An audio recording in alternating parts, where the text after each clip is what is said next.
गढ़वा में अल्पसंख्यक समुदाय के लिए निर्माण किए जाने वाले स्कूल बनने से पहले ही विवाद की भेंट चढ़ चुका है। रैयतों के विरोध के साथ साथ अब ये राजनीतिक मुद्दा भी बन गया है।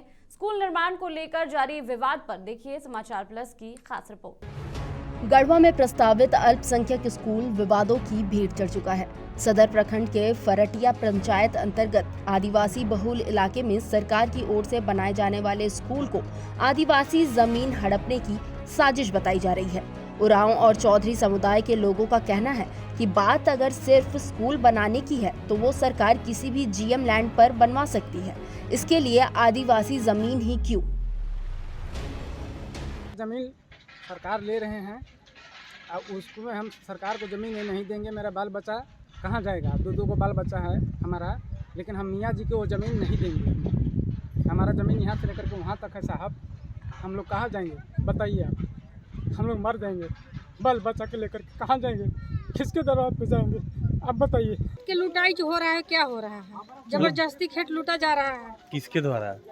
किसके द्वारा? अब कहे कि मान लीजिए कि मिथिलेश ठाकुर अभी जमीन को उठाया जा रहे हैं कि हम फलना चीज बनाएंगे, कॉलेज बनाएंगे कि क्या बनाएंगे, स्कूल बनाएंगे, पता नहीं है हमको। अजमेर बनाए, कुछ भी बनाए, अजमेर बनाए, चाहे कुछ। आदिवासी की जमीन लूटे जा रहे हैं, चौधरी आदिवासी को लूटा जा रहा है जमीन। और हम लोग चाहते हैं कि हम लोग का जमीन है नहीं, हम लोग नहीं दे पाएंगे, इसलिए कि 1-2 कट्ठा जमीन पर बच्चे पर पड़ रहा है, तो हम लोग फिर कहाँ जाएंगे? लूट लेगा सारा जमीन। तो विरोध के स्वर उठते ही ये मामला अब सिर्फ प्रशासन और रैयतों के बीच सीमित नहीं रह गया है, बल्कि अब इस पर राजनीतिक चेहरों की भी एंट्री हो गई है।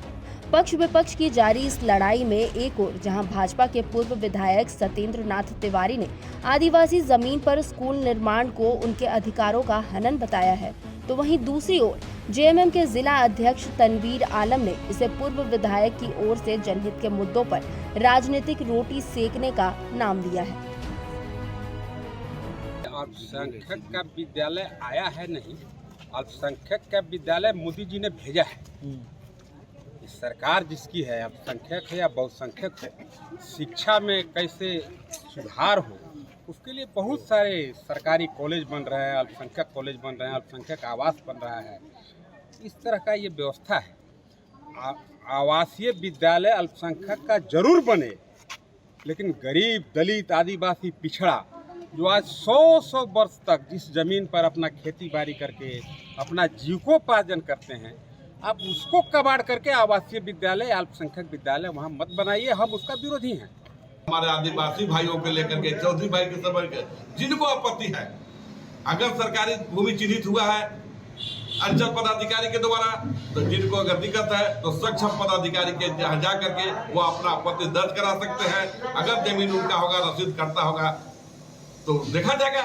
उसमें यह तो सरकार है, जनता की सरकार है, आदिवासी अल्पसंख्यक गरीब जनता की सरकार है। अपने कार्यकाल में 10 सालों में तो वह कुछ कर भी नहीं पाए। विरोध चाहे जिस स्तर पर भी हो, पर जिला प्रशासन अपनी ओर से इस निर्माण को लेकर काफी गंभीर दिखाई पड़ रहा है। उपायुक्त के निर्देश पर इस स्थल का निरीक्षण भी करवाया गया है, जिसके बाद सीओ ने जमीन से संबंधित रखने वाले सभी रैयतों से जमीन के कागजात जमा कराने के निर्देश दिए हैं। गांव में सरकार के द्वारा अल्पसंख्यक विद्यालय स्वीकृत किया गया है, जिसका निर्माण कार्य प्रारंभ किया जाना है। उसी के निमित्त अंचल कार्यालय की पूरी टीम तथा थाना से पुलिस बल यहाँ आई थी। ग्रामीणों के द्वारा इसका विरोध किया जा रहा है। कुछ ग्रामीणों में इसको लेकर के असमंजस की स्थिति है। सबको समझा करके बताया गया है कि अगर ज़मीन संबंधी आपके पास कोई वैध दस्तावेज है तो उसको प्रस्तुत कर दें, तो उस पर उनका दावा मान्य किया जाएगा। इसके अलावा जो भी सरकारी भूमि रहेगी उस पर आगे चल के हम लोग सरकारी विद्यालय का निर्माण कार्य सुनिश्चित करेंगे। इसके लिए 1 सप्ताह का इनको समय दिया गया है।